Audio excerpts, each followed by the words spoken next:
সরকার চালাবে।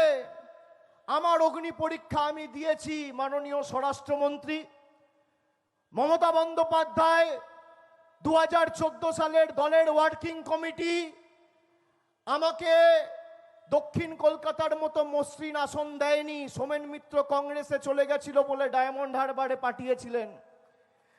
আমি প্রথমবার 71,000 ভোট, দ্বিতীয়বার 2019 সালে 3,22,000 ভোট, আর তৃতীয়বার অগ্নি পরীক্ষা দিয়ে 7,11,000 ভোট নিয়ে মানুষের আশীর্বাদে জিতেছি।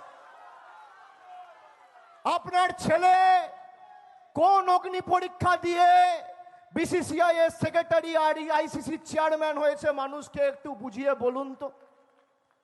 জয় শাহ কোন অগ্নি পরীক্ষা দিয়েছে?